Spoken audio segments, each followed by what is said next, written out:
planning board. Oh, did I say June? Yes. Yes. January, and you always correct me, Tim. Thank you very much. Nantucket on your mind. You're thinking summer. Okay, it's called to order. Good evening and welcome. This is a regular scheduled meeting of the Planning Board on January 6, 2022.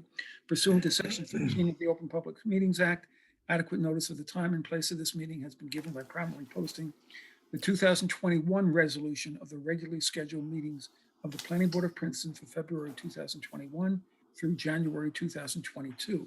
A copy was filed with the Clerk of Princeton on June 22, 2021. Legal notice of the adoption of said resolution was published in the January 25, 2021 edition of the Princeton Packet. Notice of this meeting also has been posted on the municipal website, and then a link is provided.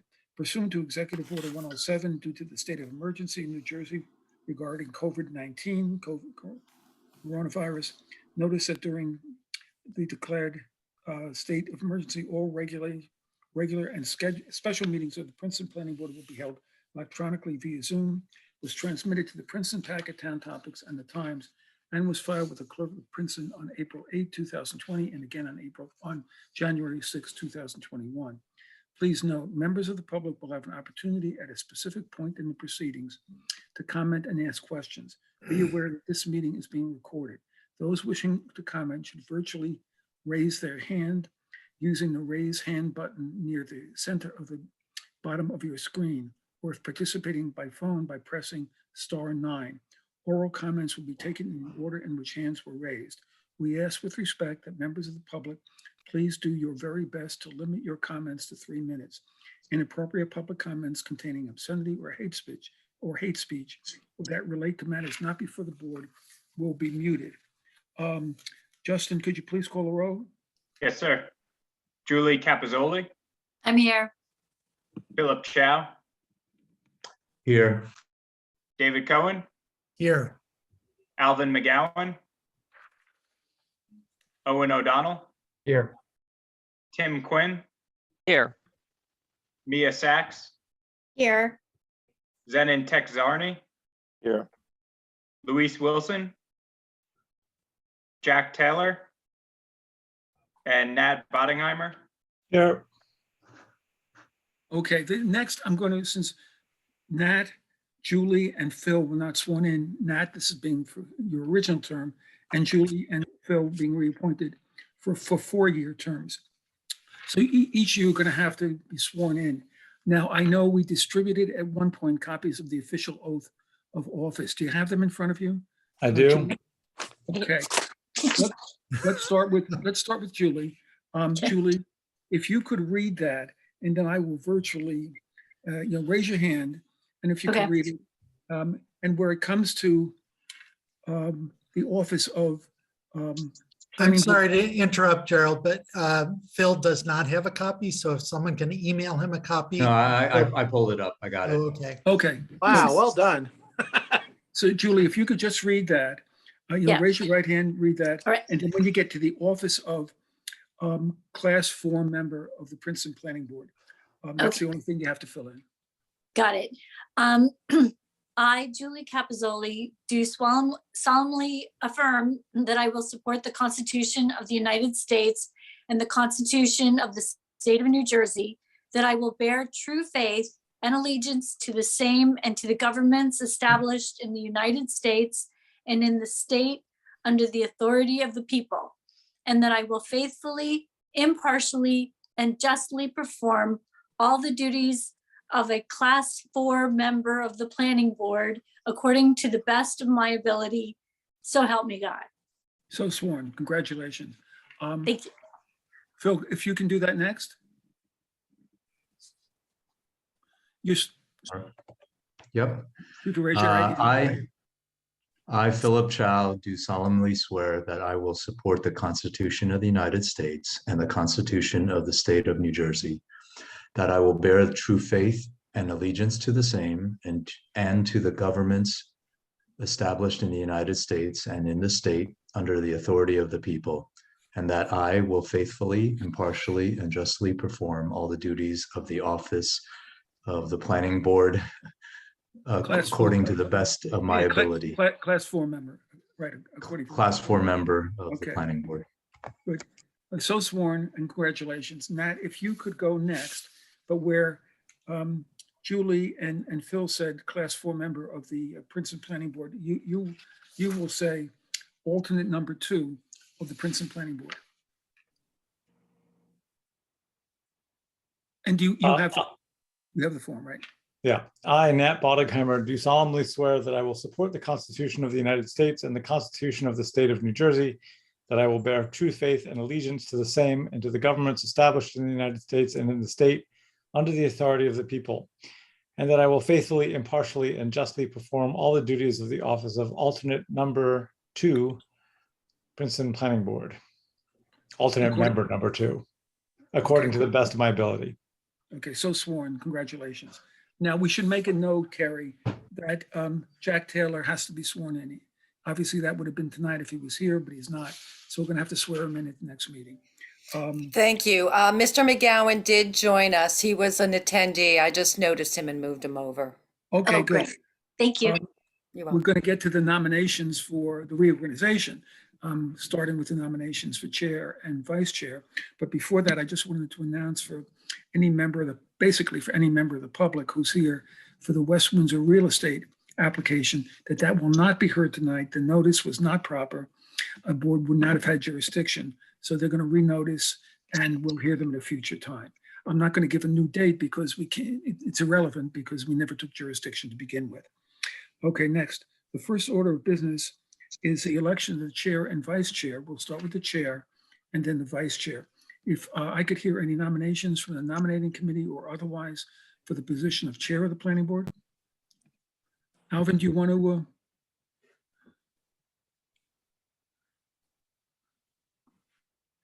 I'm sorry. I'm trying to get straight here. I don't know why we went over there. I just missed what you said. I had to. Oh, turn off. okay. So- Yeah.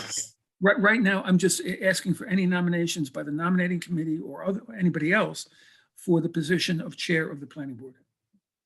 Well, I think the nominating committee wanted to nominate Louise. Okay, so that's one nomination. Do I hear any other nominations? No, okay, so the nomination is for Louise. Justin, could you do a roll call or Kerry, whichever? Do we need a second or anything like that? Whoops. Do we need a I second? second it. Oh, a second. Okay, I'll second. okay. Thank you, Michael. Sure, all in favor, right? I think we should do a roll call. Roll call, good. Sure, I could begin that. Julie Capizzoli, Yes. Philip Chow, Yes. David Cohen, Yes. Alvin McGowan, Yes. Owen O'Donnell, Yes. Tim Quinn, Yes. Mia Sachs, Yes. Zenon Texarney, Yes. and Nat Bodenheimer. Yes. Okay, so elected. Now normally I would virtually turn the gavel over, or someday in real life actually turn the gavel over to the person who's just been the elected chair, but obviously we can't do that tonight. So I will now hear nominations by the nominating committee and anybody else who wants to make a nomination for vice chair. Alvin, do you want to handle the nominating committee? Yeah, I can do that. It's for the nominating committee. Tim Quinn is being nominated for vice chair. Okay, do I hear any other nominations? We can then, if I could have a motion to elect Tim as Second. vice chair. Uh, Okay, and again, Justin or Kerry, if you could read the roll. Will do. Julie Capizzoli, Yes. Philip Chow, Yes. David Cohen, Yes. Alvin McGowan, Yes. Owen O'Donnell, Yes. Mia Sachs, Yes. Zenon Texarney, Yes. and Nat Bodenheimer. Yes. Okay, congratulations, Tim. Now, you notice on the agenda, I actually skipped over the announcements because I thought it was more appropriate for those to be handled by the chair or acting chair rather than me. So we'll do that after the reorganization of the board. So Tim, you want to take over at this point? Sure.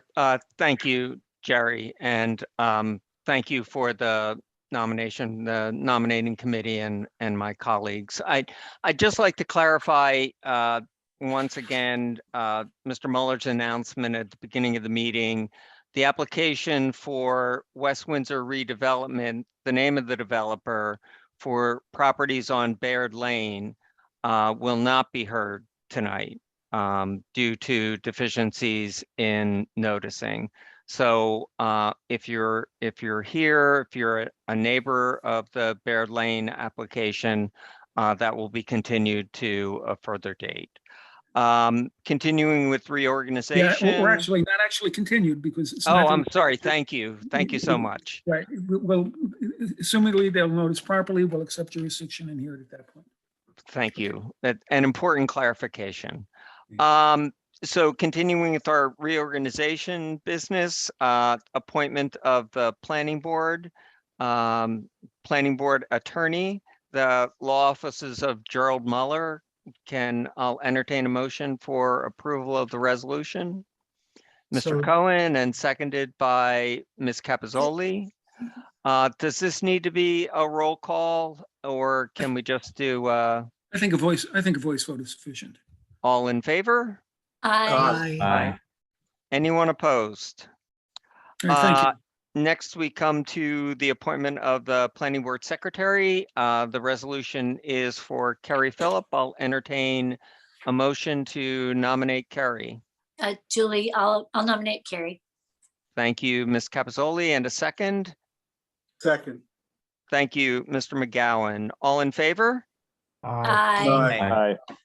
Aye. Under number 4, under reorganization A, our meeting calendar. I'd just like to note that that Mr. Laplace did the math last year and not to scare off Mr. Boddingheimer, our new member. But this board met 33 times last year. And I'm pleased to present a proposed No way. calendar. And we took August off. I said 33 that felt like 63. And that was in 11 months. That wasn't even in 12 months. That's true. And that this is 33 why, times. this is why we had you take the oath of office first before you heard this information. Timing's everything. I'm pleased to present a meeting calendar with 24 dates. And can I hear a motion to approve that Tim, resolution? Tim, Yes, Before Yes. we do that, I do want to point out that I believe there's one discrepancy in the calendar. Oh. For next year, for the January 2023 date, it says January 6th, or I'm sorry, yeah, January 6th as a date. I believe that should be the 7th. oh, thank you. It's a That's an Thursday. excellent catch. Yeah. So I'm a sorry, it motion, should be the 5th. Tim, as Yeah. a point of clarification, how many meetings were we supposed to have last year when we first passed the calendar? I think it was- I believe typically we are on for between 20 and 24 meetings per year on a regular schedule. And so don't get too optimistic. that- I am not, because there's another resolution that follows. So going back to the resolution for the regular meeting calendar as amended by Mr. O'Donnell to note that the date is January 7th. I'm Motion sorry, to it's the approve. 5th. January 5th, I'm Yeah. sorry. Motion to approve. Thank you, Mr. O'Donnell, and a second, Mr. Cohen. All in favor? Aye. Aye. Thank you. And where we can pick up meetings, should it be necessary, and hopefully we won't have to, but there's a resolution to authorize the board secretary to schedule and notice special meetings of the board. Can I get a motion to approve? I'll move. Thank you, and seconded by Mr. Cohen. All in favor? Aye. Aye. So there are 2 sets of minutes on the agenda for approval. The minutes of the regular meeting of February 6, 2020. They're to be carried. I was not able to complete it. They'll be on the next agenda. And the March 5th we did not receive that, or did I see March 5th only? I in- distributed them yesterday. Okay. I, Mr. O'Donnell, I have one minor correction to suggest for the minutes of March 5th. Is everyone ready to vote? I mean, Tim, if you didn't see them, do Okay. you want to delay this until no, the next no, meeting? I did see them and read them. I just wanted to make sure that I hadn't seen them in my role as vice chair. Thank you. So, can we get a motion and then we'll hear Mr. O'Donnell's correction? Motion to approve? Shouldn't there be the correction before we approve? Okay, we'll hear Mr. O'Donnell's correction. Okay, thank you. On page 2, under Lincoln Hollister's testimony, at the end of line 5, it's probably just a typo, but it reads, "The proposed area of development is permeable. Heavy machinery and dynamite is needed for breaking up the surface." That should read impermeable. Okay. I think it's a small but a vital. Oh, it's an important clarification. Did anyone else notice any corrections or changes to the minutes? This is Lanwin 1. Now, I didn't get a copy of what was sent out yesterday, but I had gotten an earlier copy, and I'm not sure where the corrections were made, but on my page 2, the second paragraph, which starts Mr. Farr, and at the end of that first sentence, it says 1930 through 201. Or was that corrected? It was corrected. I made it 2014. Yeah, 2015 is Great, was okay. the end date. Thank you. Right. Yeah, I thought I'd sent these to you. Yes, you did. Harriet. Yeah. I'm sorry. No, nothing to be sorry about. I have a question. Was Sure. this before or after I had recused from this application? Because I think it's before. And you were absent anyway, so Good point. you were on the way to recusal. Just took a night off. Yeah, I was also absent. Oh, and actually on that night, I was recused. I just hadn't had a chance to formally announce it yet. So I won't vote on that. Okay, the only members I have that were present are Mr. Cohen, Mr. McGowan, Mr. O'Donnell, Mr. Texarney, Mrs. Wilson, and Mr. Quinn. Okay, would one of the so named like to move approval with Mr. O'Donnell's change? I'll Mr. move Cohen, I it. saw your hand up. Yeah. I'll move it And a with- second. I'll second. Thank you, Mr. McGowan. All those in favor? Aye. Aye. An abstention for me. Thank you, Mr. Boddingheimer. But we have findings of fact now, 10 Acre Foundation from September 9th, which was carried from 12/9/21. And this was preliminary and final major site plan with variances, 884 Great Road, file number P2121043P. These were distributed, the findings of fact. You've all had a chance to review them. Any changes to the findings of fact? If hearing none, I'll entertain a motion to approve and accept the findings of fact. Tim, I'm sorry, I was on mute. Going over it, I saw one addition that I thought should be made. It's relatively minor. In paragraph 8, we talk about, we approved all these variances, and that's what we called them. And under the stormwater control ordinance in Princeton, they are variances. But that's only because the state, the DEP ordinance uses the term variance. But Jim pointed out, after reviewing this, they're really more in the form of exceptions or waivers than variances. So we treated them as variances because that's what the board had done. But we wanted to point out that they could be better treated as exceptions.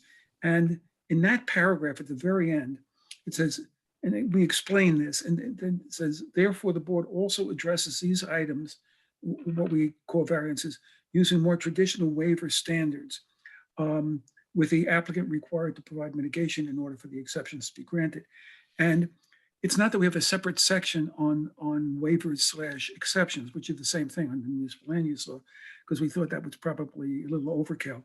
But I thought it would be worthwhile adding, therefore, the board also addresses in the variance section these items using more traditional waiver standards. So we kind of we weaved that into the variance section. So just those 4 words in the variance section. Okay, I thought that the top of the findings of fact explain the use of variance, but I Yeah, think it is important to include that language at the end as noted. okay, good, thank you. So with that change from Mr. Mueller, anyone want to move these findings of fact? Thank you, Ms. Capizoli. I'll Did you have move a? to, Is No, everyone I'll- clear on who should be voting on this? Justin or Carrie, can you? Sure. I have everybody here except for Ms. Sachs and Mr. Boddingheimer. Thank you, Justin. Correct. So it was moved by Ms. Capizoli, a second. Well, I want to interject. Mia, were you at the 10-acre meeting? Because I think there was a problem with the roll call, and I made changes previously. That was the same night, right? 10-acre foundation, were you No. there for that discussion? No? Okay. different night. So I don't think I was there. Okay, I'm sorry. I certainly was not there. So it's been moved by Ms. Capizoli, a second, the elusive second from Oh, Councilman I'll second. Cohen. Thank you. And would you call the roll, Mr. Lesko? Will do. Julie Capizoli, Yes. Philip Chow, Yes. David Cohen, Yes. Alvin McGowan, Yes. Owen O'Donnell, Yes. Zenon Texarney, Yes. and Tim Quinn. Yes. Motion passes. Thank you. As previously noted, item 6 on the agenda has been removed from the agenda, so we'll move to item 7, which is a discussion from the Historic Preservation Committee, nomination for designation of Prospect Avenue Historic District. So I see Ms. Kim here, and I'm assuming that she will take the lead. You should have all received a copy of a report that I believe Mr. Zink was the author for HPC on.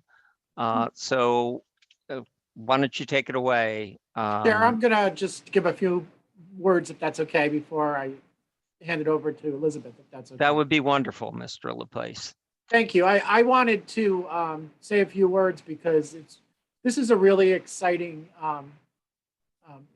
opportunity that's before us. And what's exciting, at least from a planning perspective, certainly is it comes out of a recommendation or a suggested goal in the master plan, the current master plan for a recommended historic district. And the fact that it's coming to fruition, I think, is something that the planning board and the community should feel very good about. Also, as you all well know, it's also an outcome of our extensive review of the Princeton University, the proposed new environmental studies and School of Engineering complex, which impacted historic structures along Prospect Avenue. And one of the points that we, as a community, raised in our talks with the university when we were trying to figure out a good way forward with the project was perhaps getting the university's support for this recommended or suggested historic district that had been highlighted in the master plan. And so you'll hear about that tonight. But for those 2 reasons and others, I think it's a really exciting, exciting accomplishment for Princeton. So, but not say any more, I don't want to take any of Elizabeth's thunder away. So Elizabeth, if you would take it from there. If I could just add one thing before Elizabeth starts. One of the conditions of the 91 Prospect resolution, which you will have for the next meeting, is that the university agrees to support the local designation, as well as do various things with respect to the national and state registries. I just wanted to mention that. Thank you, Jerry.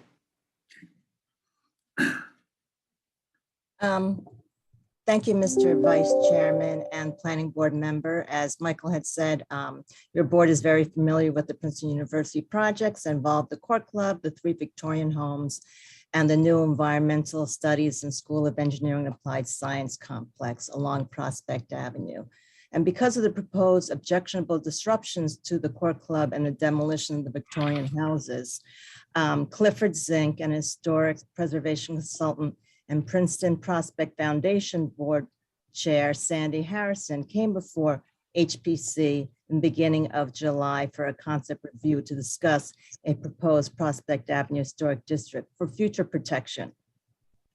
And as you have already heard from those meetings, this was already a suggested district in the Princeton Community Master Plan, which was called the Club Row Historic District. And I believe that Mr. Zink will probably touch on what the original geographic limits were then and what has been changed for the proposed district.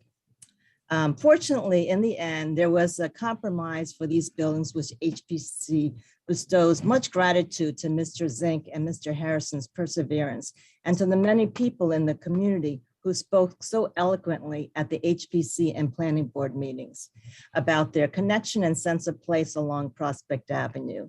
The public also contributed invaluable information about notable people who lived in the Victorian homes, which I was not familiar with, which helped strengthen the nomination of the Prospect Avenue Historic District.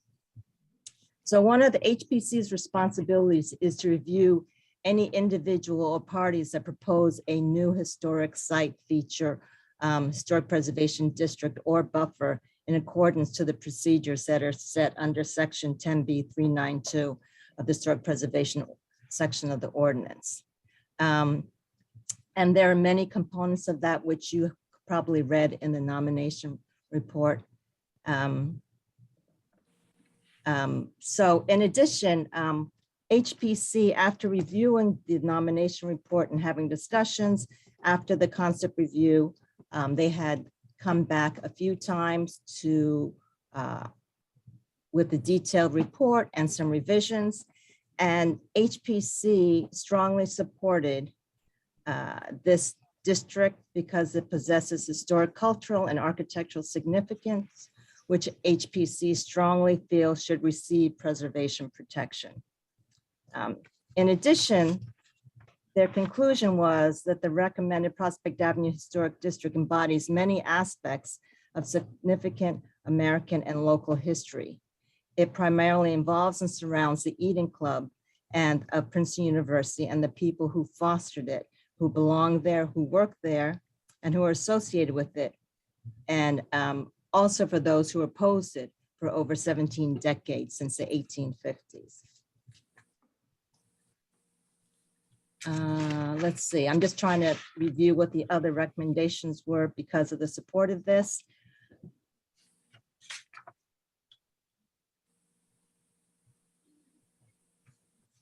Sorry. In addition, the local history of the proposed district reflects much of American social and cultural history. There are important factors of this besides the architecture, which is an iconic street with many beautiful historic buildings along this property, in addition to the residential area. But there should be noted in particular local interest is the significance of the Princeton area African-American population who worked at all the eating clubs. They were the backbones of the clubs who worked as cooks, stewards, and housekeepers for the everyday operation of these clubs, and who gave their lives and deserves recognition and respect. So the HPC strongly wanted to note that in their resolution. And on November 15th, 2021, the resolution was adopted, which is the resolution which you have in hand. If there's any questions on this, I'm available to answer any questions. I just want to throw something in there. I just wanted to say that the subcommittee for HPC was Shirley Satterfield, Frida Howard, and Tom Pyle. And they all very strongly felt that not only were the architectural merits important, but the contributions from the African American community, as well as noting the problematic class ossification, the racial, religious, ethnic, and gender exclusions that happen, so that there's a negative history to this street as well as a positive history. And I think Historic Preservation wanted all sides of the story told, and that's a significant part of our resolution. And just to further talk about the process, since the recommendation comes from HBC and once they recommend it, they actually pass it on to the planning board, is what we're doing now. And then after the planning board votes on it and hopefully supports it, it'll go to the council. HBC did do their due diligence and do their noticing for the property owners within 200 feet for the public meetings to meet their requirements also. Thank you. Thank you, Ms. Kim. That was my question about process. This was listed on our agenda as a discussion, and I remember a more formal process for the Witherspoon Jackson nomination. So I look to Mr. Laplace to ask, what are we being asked to vote on? That consistency with the master plan? Well, Jerry, tell me if I'm wrong, but not as we would do with a zoning ordinance per se, but what you're going to say is that this is a recommendation of the community master plan and that it should go forward as a recommendation to put into ordinance, to set up the district as a recommendation to the council to take action. Okay, and then will the once the ordinance is introduced by council, then it comes back to the planning board, correct? That's is that the process I'm remembering? No? No, Yes. Actually, the council is the last to vote on it. So it's the planning board would either support it or make modifications or not support it. Yeah, So- Elizabeth, I think ordinances the question- ordinances have a two-part Yeah. approval Oh, process. Oh, geez, then. Because the planning board has to see the actual ordinance. Draft ordinance, correct? You'll see it. Introduced ordinance. Yeah, the introduced ordinance. Okay, I apologize. I thought you just meant for the approval. No, I think there's a little bit of confusion, and I can't believe that I a little sketchy memory on the Witherspoon Jackson application because it was a memorable one. And but this is it. Yeah, you're correct, because I remember working on the ordinance with the former planner to outline everything within there. For the Okay. planning. Thank you. So I think the purpose of this is discussion, correct? And so I think we'll hear from discussion from board members, and then do we want to open to the public, or do we want to hear Mr. from? Yeah, I was going to suggest that our representatives from the advocates for the historic district might round out some of the commentary that Elizabeth just made. I think it'd be nice to have it all together as a presentation. Wonderful. So which of you will go first? Sandy or Clifford?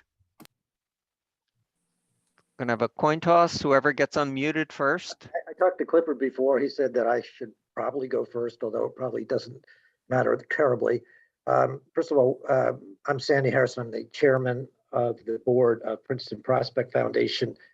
I know some of you, not the new members that were joined the board today, but welcome to 2022.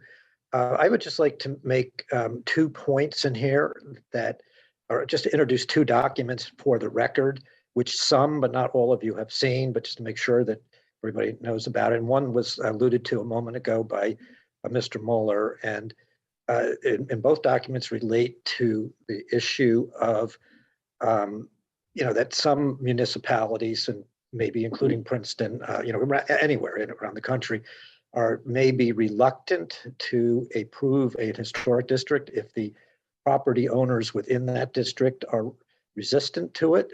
And in that regard, I would like to offer assurance that the property owners in this situation are affirmatively in favor of it and in writing.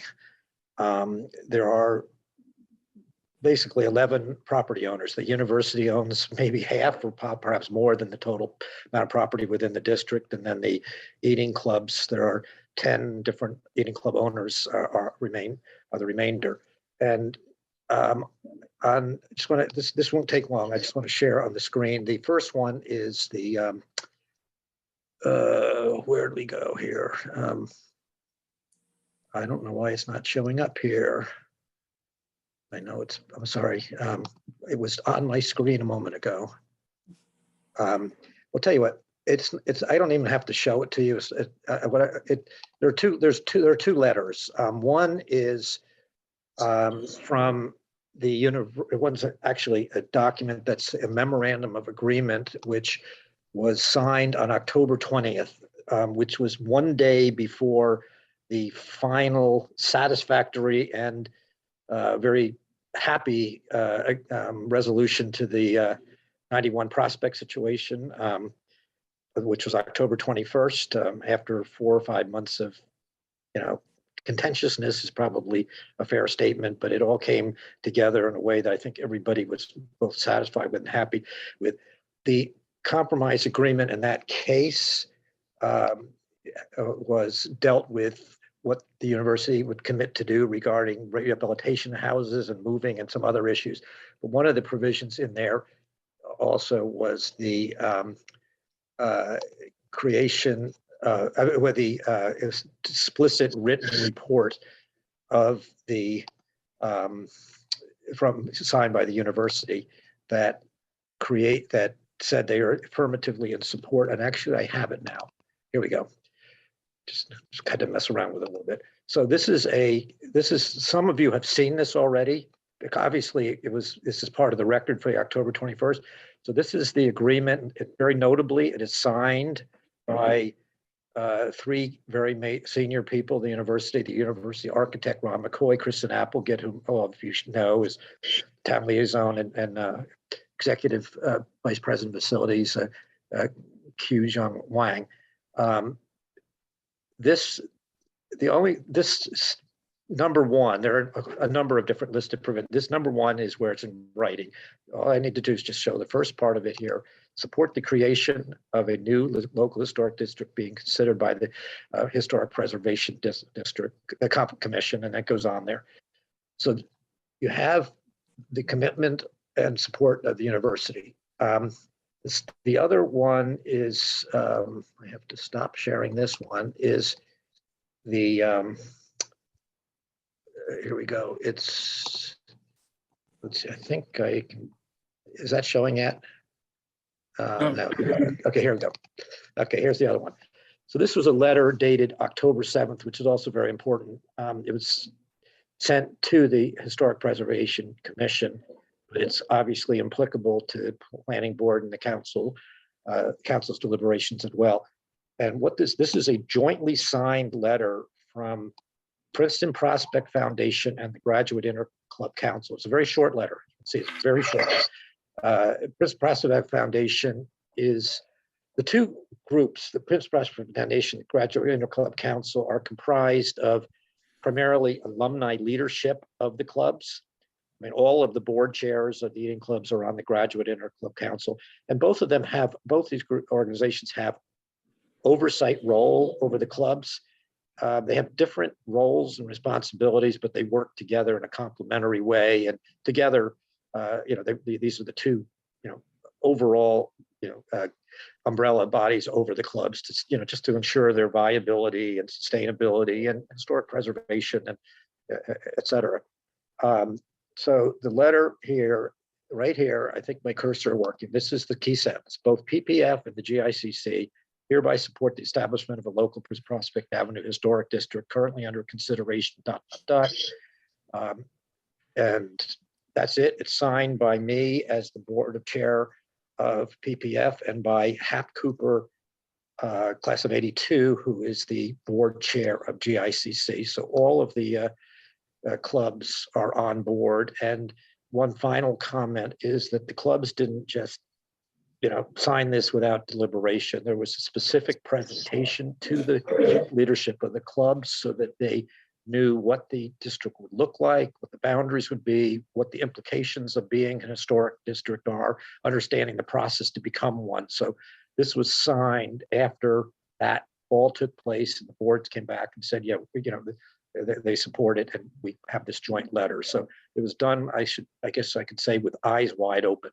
So that's really all I have to say. I want to make sure these are in the record. And if either of these you want me to submit, if you don't already have it, I know you have the first one, but I'll be glad to send it to somebody just to make sure it's in the record. And if you have any questions, I'd be happy to answer them. Sandy, if you could send that to Kerry, that'd be great. I will send both of them to Carrie. Okay. Okay, great. Okay. If nobody has any questions, then Clifford, do you want to? Yes, thank you, Sandy. And I'd like to start by thanking Elizabeth and Julie and Michael for everything that they've done to help get to where we are tonight with this district in front of the planning board. And they've all shown great leadership and support for historic preservation. So I want to thank you all for all your work to help get us where we are. So I'd like to share my screen, and let's see. I guess this is the one I want to share. So this is the original first nomination or the first report for this district. And as you can see here, it's dated November 1992. So it's been 30 years since this has been proposed. So it's great that we're finally getting to hopefully get the district approved. And the former chair of the planning board, Wanda Gunning, was very involved in this effort. And I believe she wrote a fair amount of this original report that was done. And it was revised a little bit over a couple of years. And can you see this map now? Do you see this map? The map's not up. The map's not up. Did you We see still have the cover sheet. I still have the cover sheet. Okay. Well, then I'll have to stop and go to the map. Okay, here's the map. You can see the map now? Yes. Yes, thank you. Okay, so this is the 1993 proposed boundary. And the next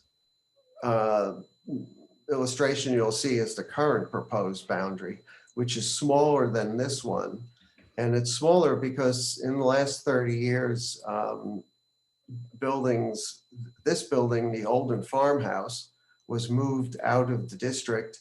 It's now located over here, the proposed district. And the Gateway Club, which was one of the earlier eating clubs, was torn down for a new building, and now Arbor Inn is being torn down for the university's current project.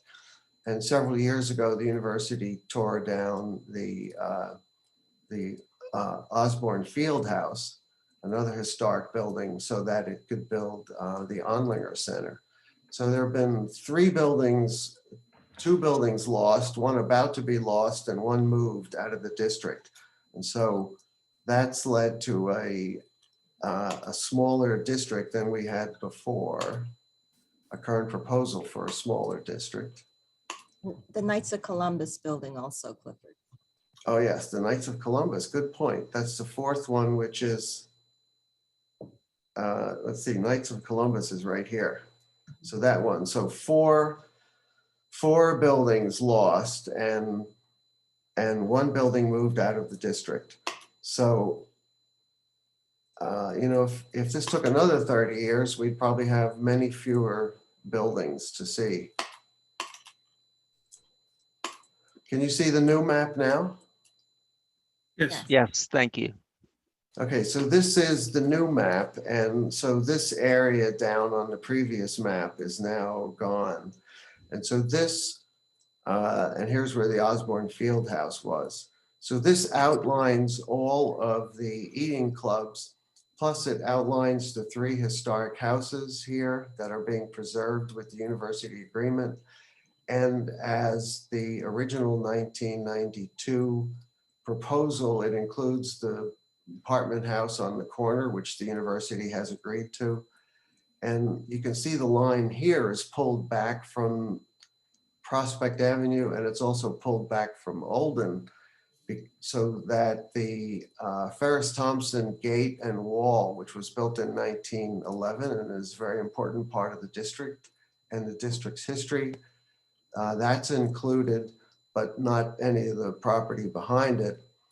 And then per the university's request and our agreement, this is where 91 Prospect Court Club is now located, that we have removed that property out of the district, the proposed district, because it'll have a new building in it and Court Club will be relocated over here, probably within the next year or so.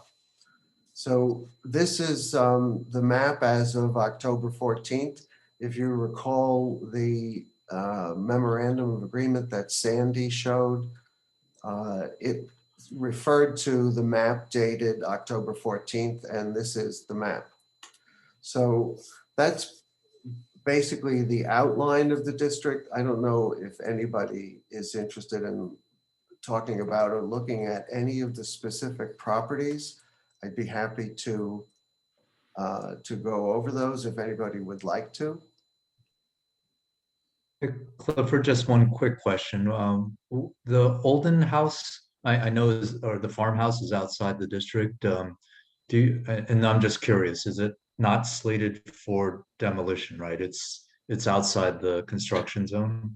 Yes, it's outside the construction zone. It's going to continue to be used by the university for faculty housing.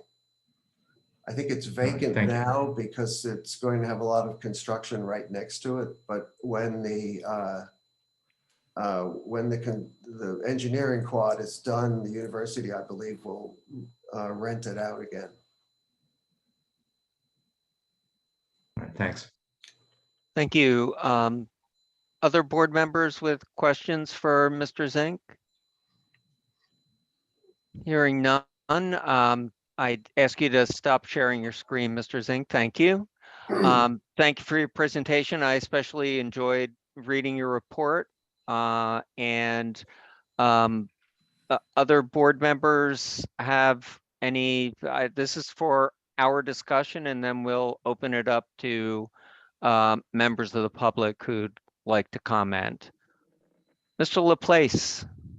Thank you, Mr. Quinn. I just wanted to quickly say, because others had been very nice about praising some of the members of the team that worked together to get this happy result.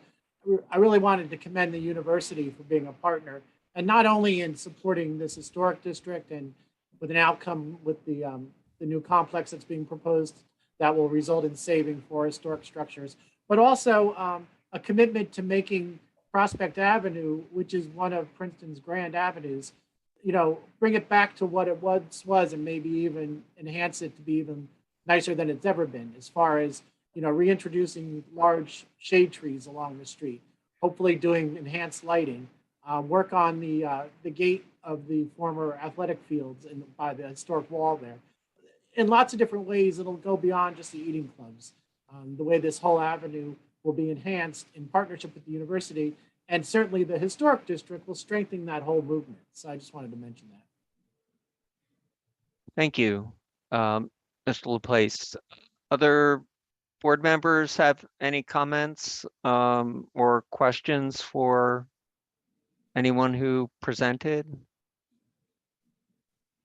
In that case, I'll open the meeting to the public.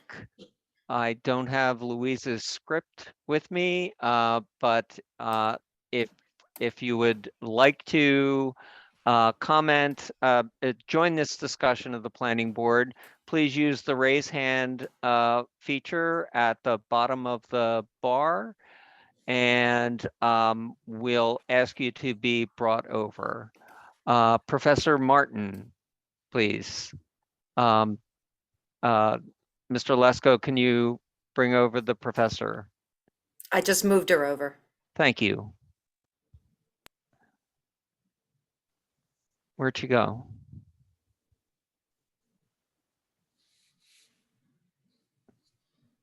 Thank you. If you got welcome, if you could state your name and spell your name for the record.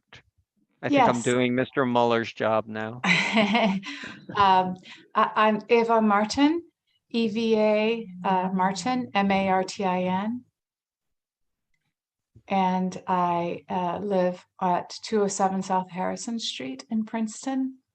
And I have been a Princeton resident for over 25 years. Welcome. Thank you so much.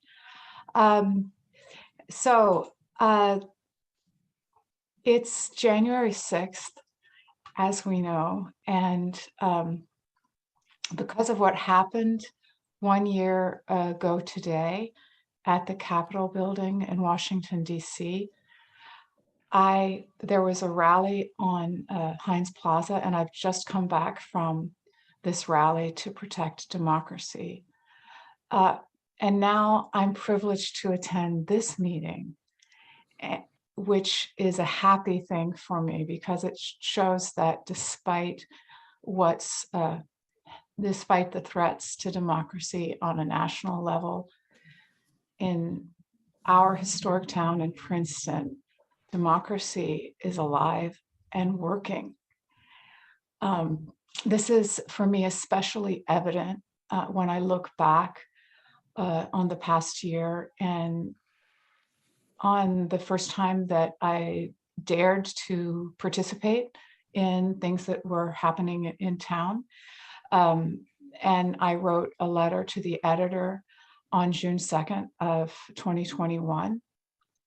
And I look back on that letter and what I asked for and what I requested, and on all that myself and other concerned citizens of Princeton have been able to achieve since that time.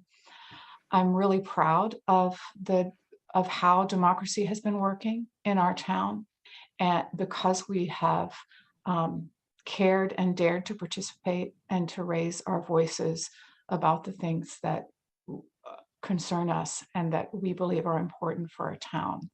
So I just wanted now to read just a few excerpts from that letter, just so that we can see again what we've been able to achieve when simple citizens ask. And so here's part of the letter to the editor from June 2nd of 2021. To the editor, I am writing to request that the town designate the campus end of Prospect Avenue as a local historic district. Part of this neighborhood is currently on the National Register of Historic Places, but unfortunately, that does not seem to be enough to fully protect it. I've lived in Princeton for half my life, much of which I've spent studying or teaching aesthetics, art history, language, and literature at the university I love. Every day for some 2 decades, I've relished walking, running, or riding up Prospect Avenue, taking in the charm of the Queen Anne Victorians to the right and the grandeur of the 19th and early 20th century eating clubs to the left. As I've climbed the hill to the university, the historic character of these buildings has helped me transition to a community committed to the life of the mind and service. I understand why some have called our majestic Prospect Avenue the Champs-Élysées of Princeton. In recent years, I've noticed that the Queen Anne Victorians have not been well tended to. The paint has been left to chip, and the exteriors have fallen into some disrepair. And then I go on to talk about the Victorians and their significance, and I also talk about a court clubhouse and its importance. And then I write, I call on our town to save the 4 historic buildings on this jewel of an avenue. And so it's really so wonderful that we can say we did that.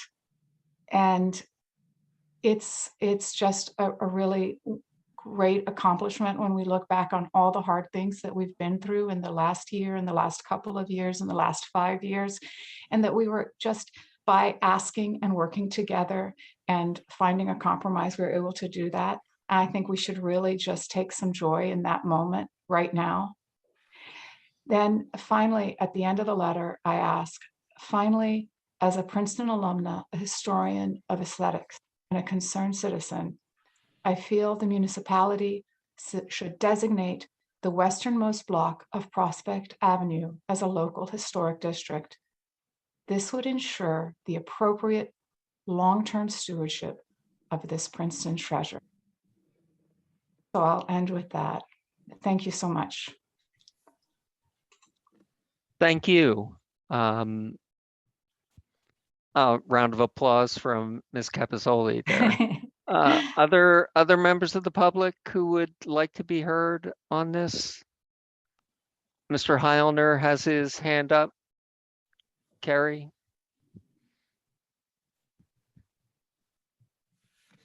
And then Ruth Sayer.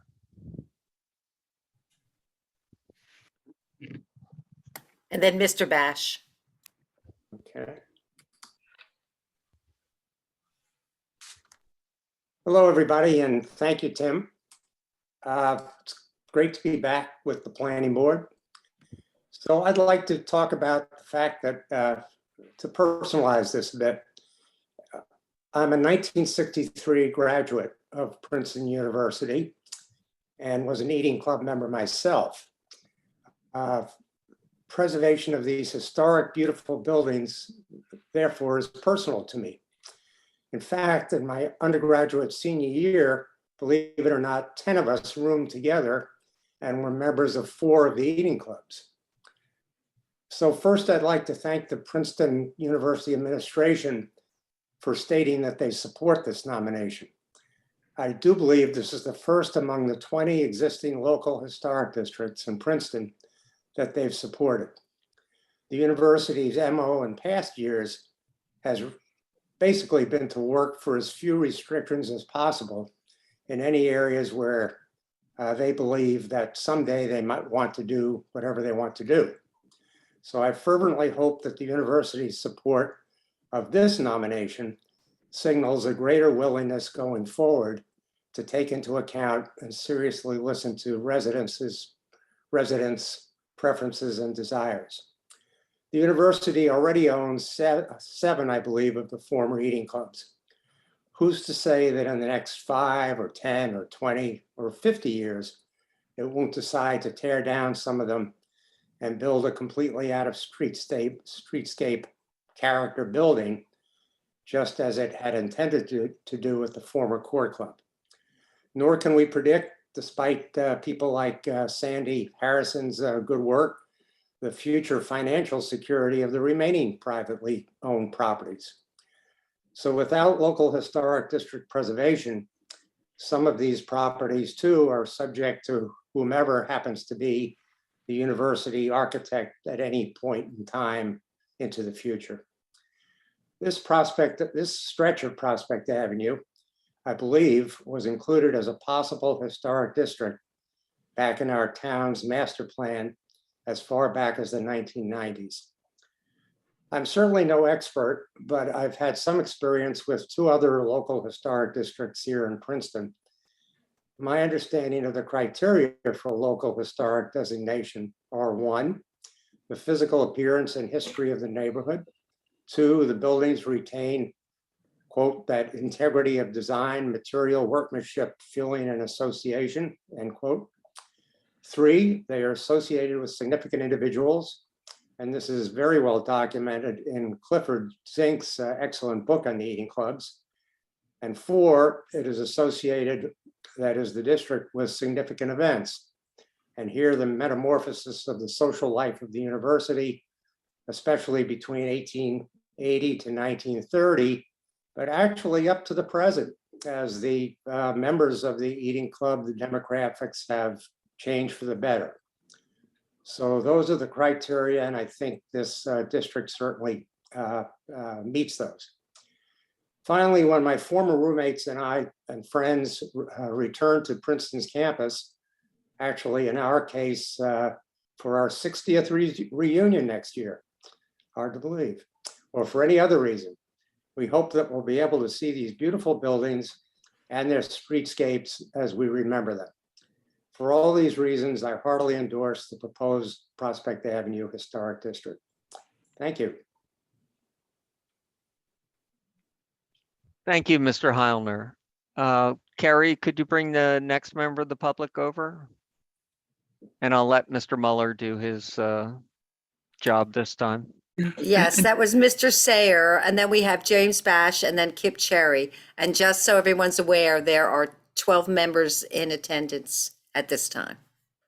And Tim, just to clarify, we certainly want their full name.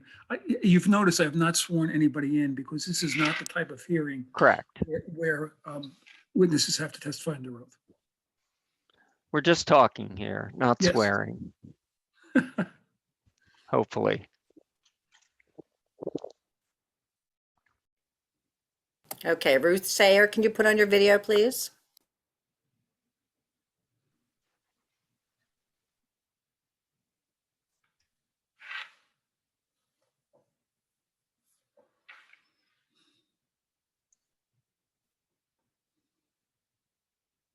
Okay, what I can do is I'll move Mr. Bash over, maybe Miss Sayer stepped away. Thank you, Carrie. You're welcome.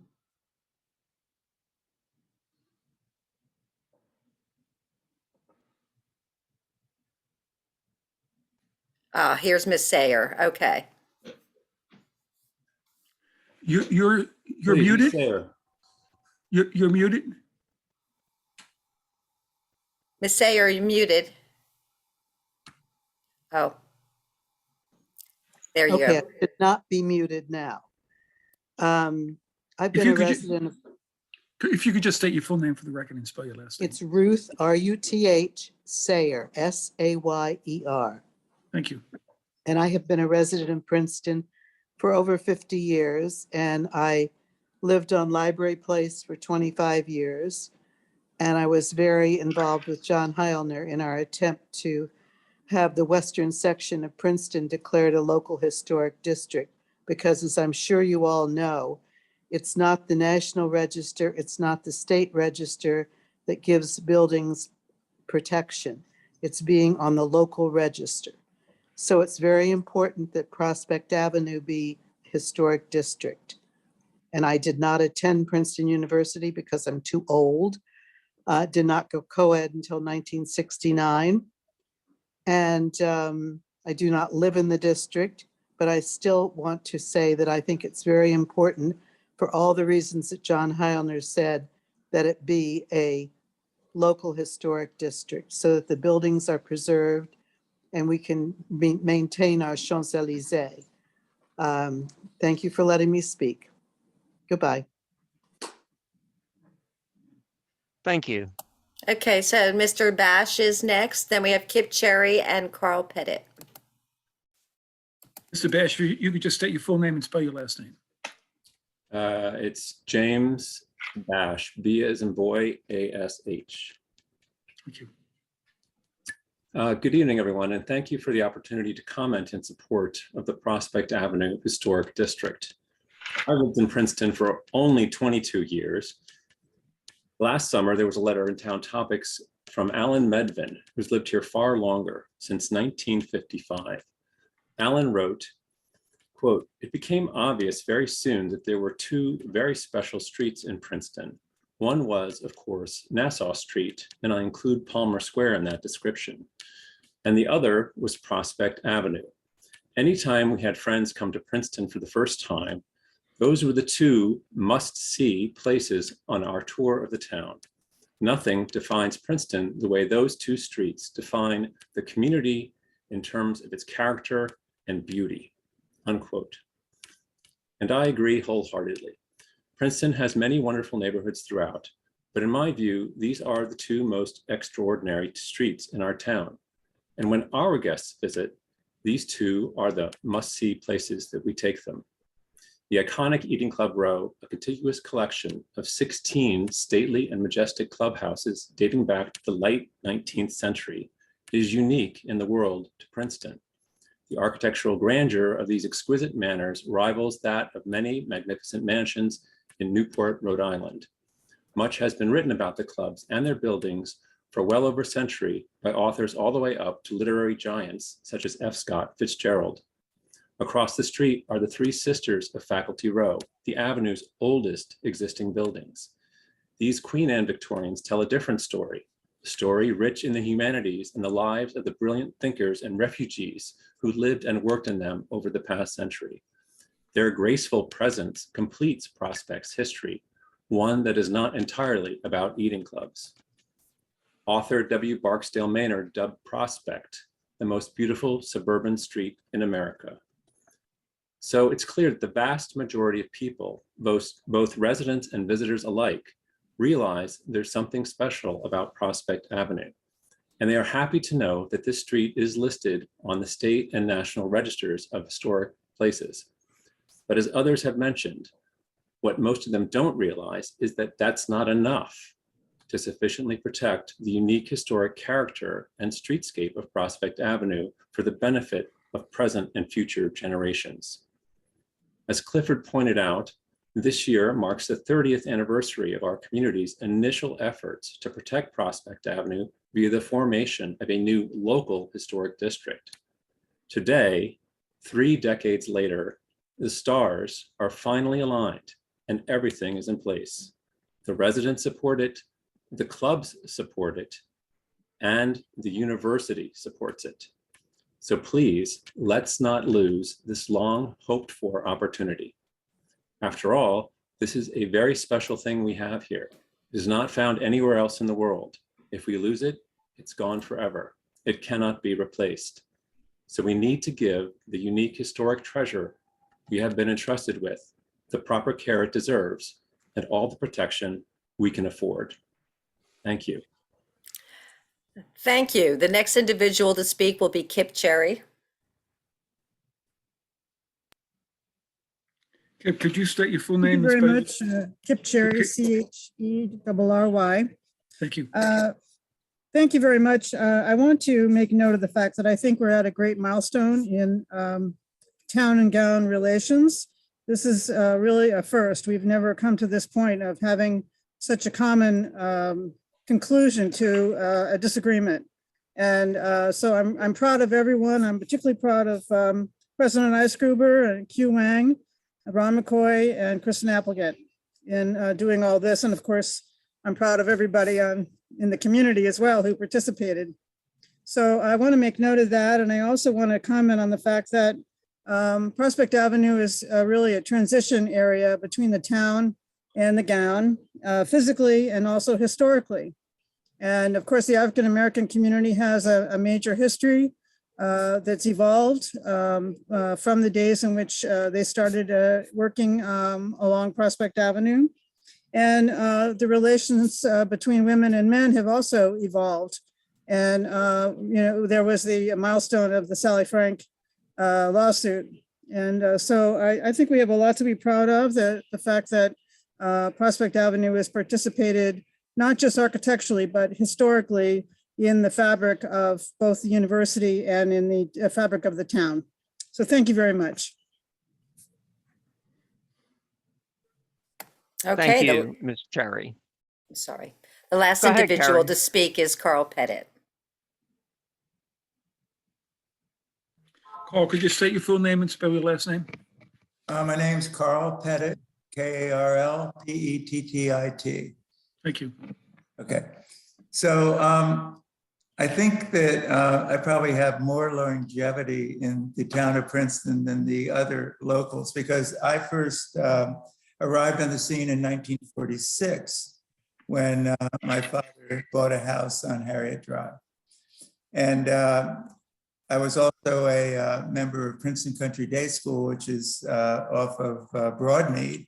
which is in the locale of Prospect Avenue. And I remember vividly marching down in Princeton parades because my father's class was in the class of 39, down Prospect Avenue into the baseball field behind the Ferris Thompson gates like it was yesterday. And in fact, there's a photo of me in one of the Princeton football game programs looking through the Ferris Thompson gates at the Princeton team practicing on the field.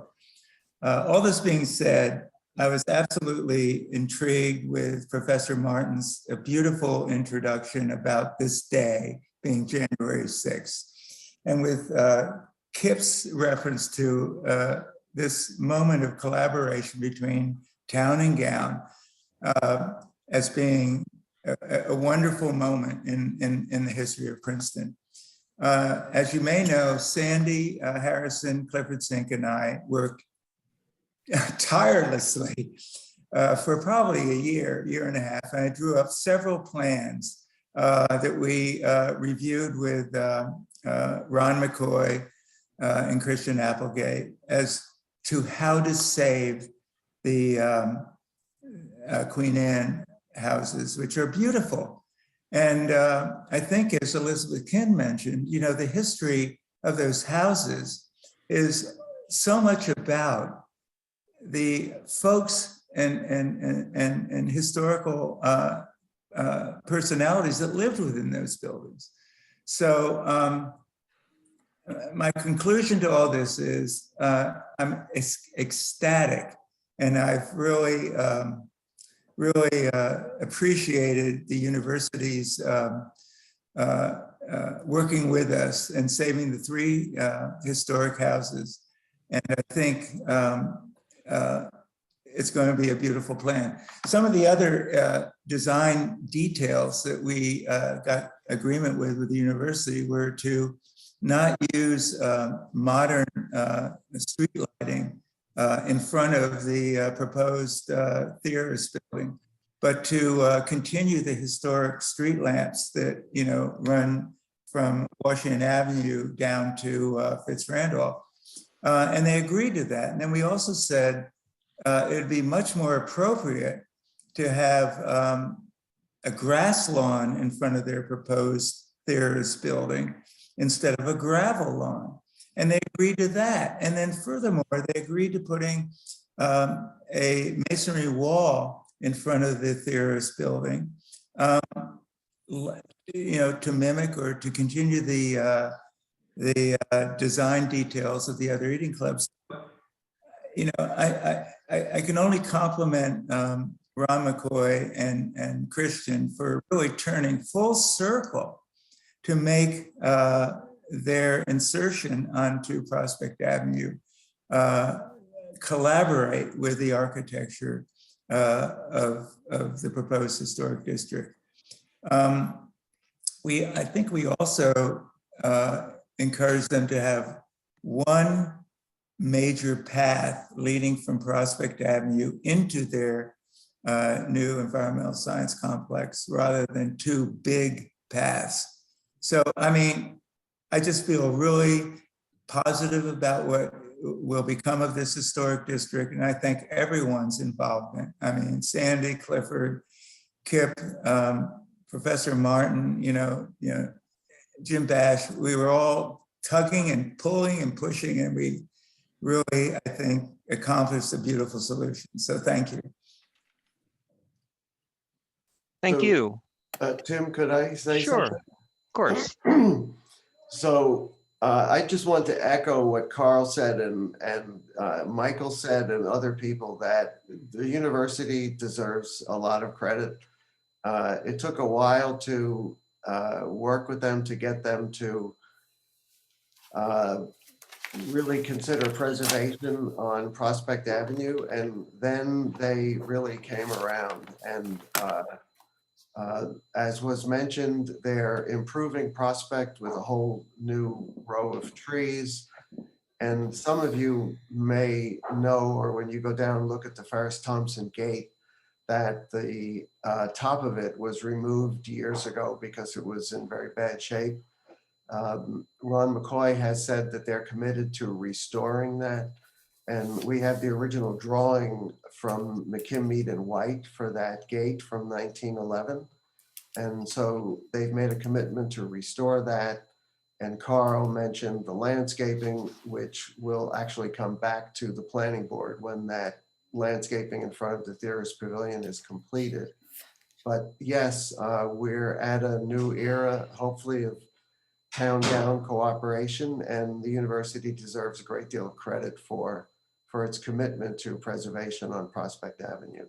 So thank you. Thank you, Mr. Zink.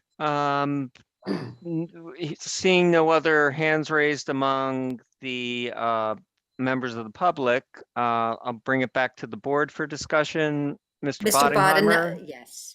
you have your hand raised. Where'd he go?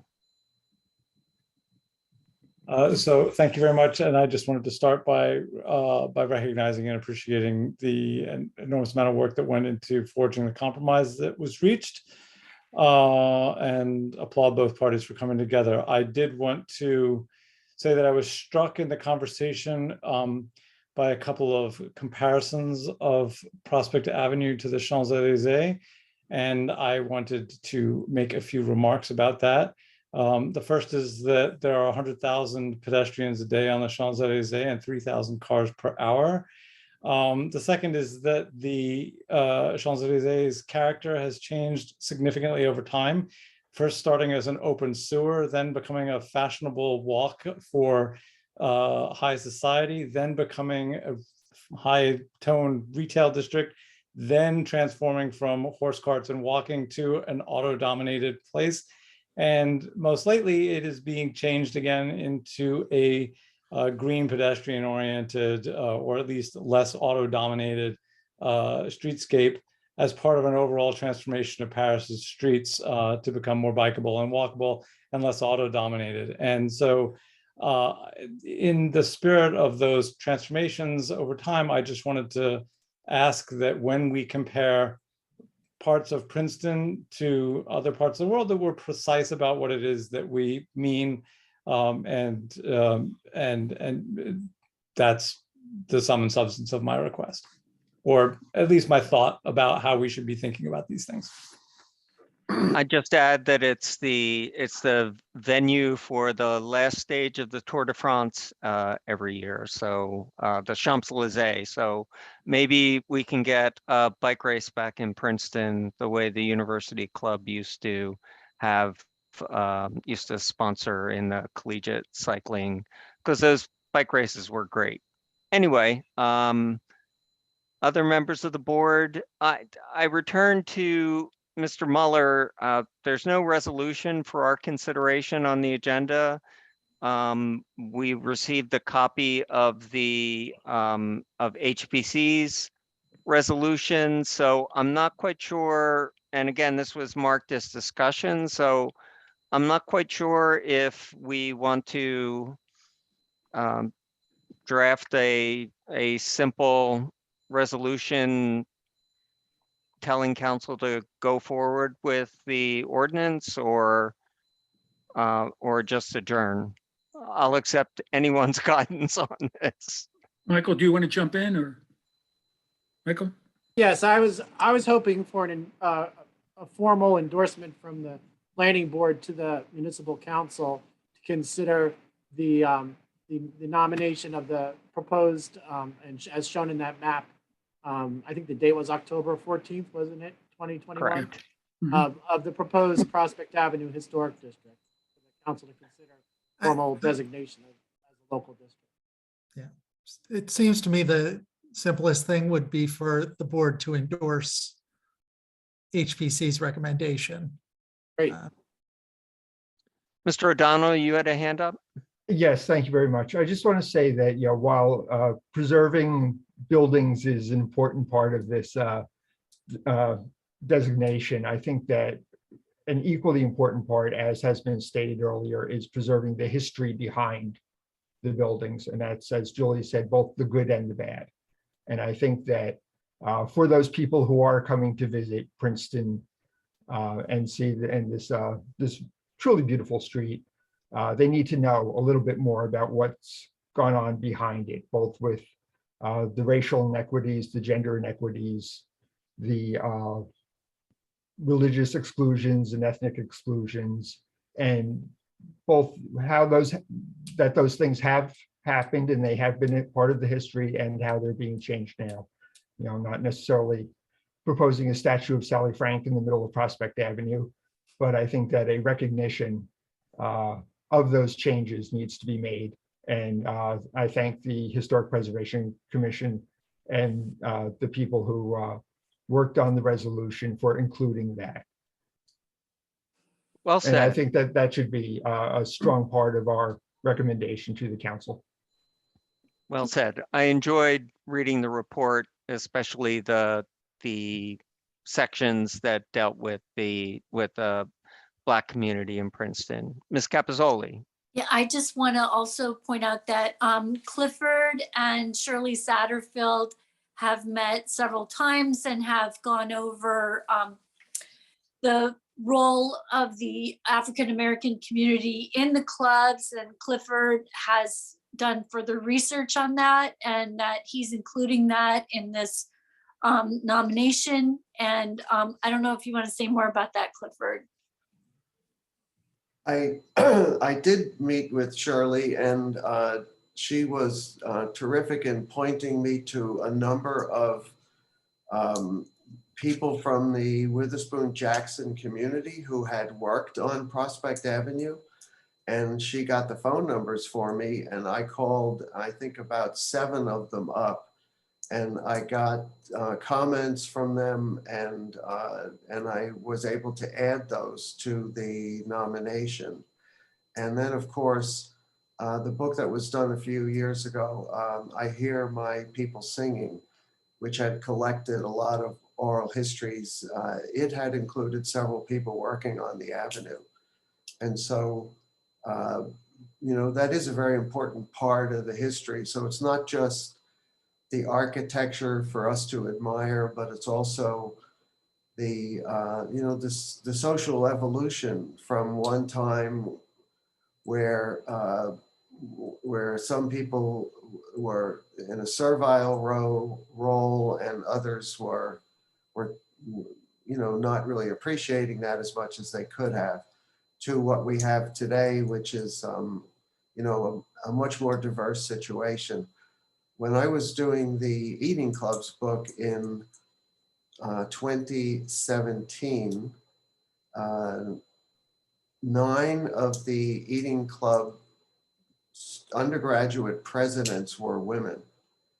And this year, I think 2 are African American and 1 is Muslim, I believe, one of the presidents. And so it's a very different era now, but to be able to include the, you know, some of that evolution into the nomination was very important. And Shirley was very helpful in helping me accumulate that information. And I think, you know, history is not static, in the sense that as time goes on, we will learn more stories about people who worked on Prospect Avenue. And so, you know, I look forward to hearing more and coming up with ways to share those stories in the future. Mr. Cohen, you had a hand up, by Ms. Sachs, Councilwoman Sachs. Councilman Cohen.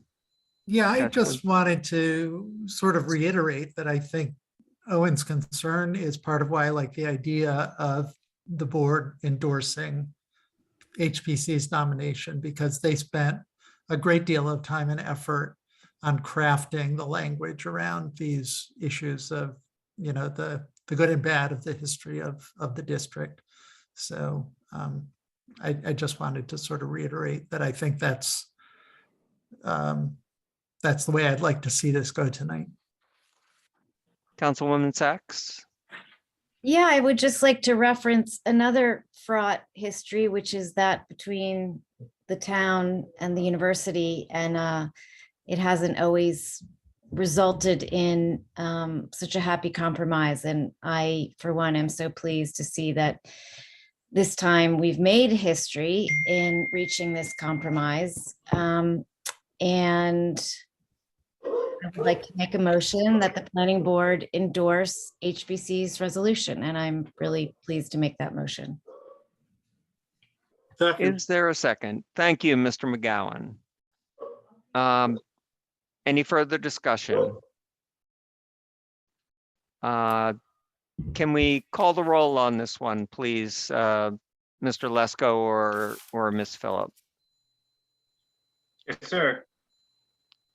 Julie Capizzoli, Oh, yes. Philip Chow, Yes. David Cohen, Yes. Alvin McGowan, Yes. Owen O'Donnell, Yes. Mia Sachs, Yes. Zenon Texarney, Yes. Nat Boddingheimer, Yes. and Tim Quinn. Yes. Passes. Oh, thank you. Thank you all for the great work.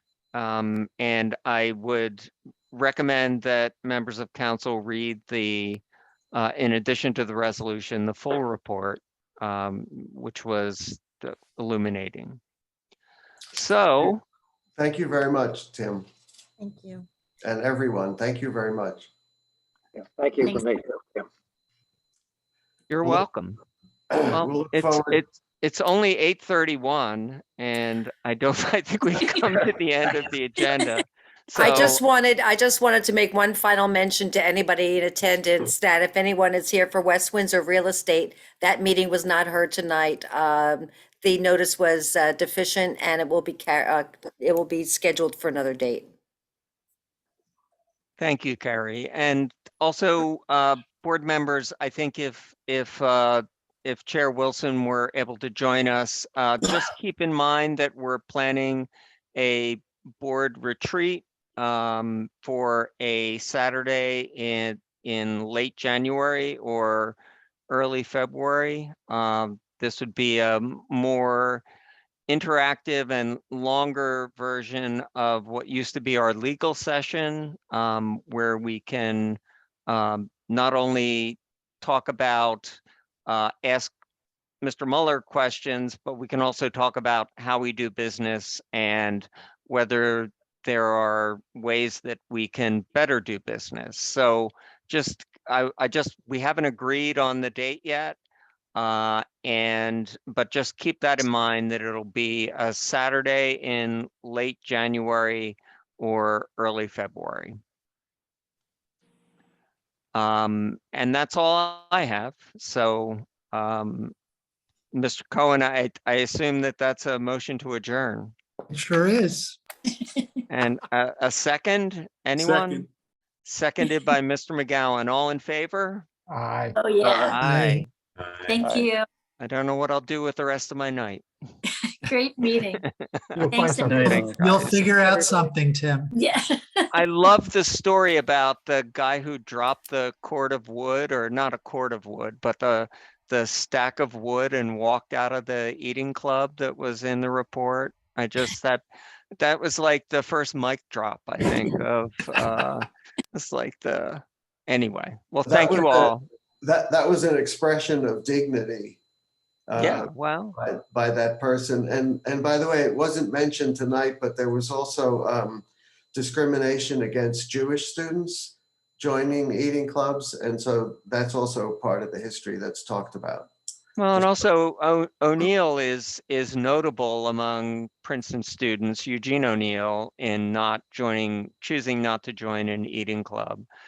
He only lasted a year, but I read something where some of his roommates talked about whether he would participate, and he declined because there was still, at the time that he attended in 1906, I think still a lot of anti-Irish and anti-Catholic sentiment. So I the think history we is found long. out how Tim is planning to spend the rest of his evening. I'm gonna say good night. Happy New Year. I hope Happy you guys New are Year. on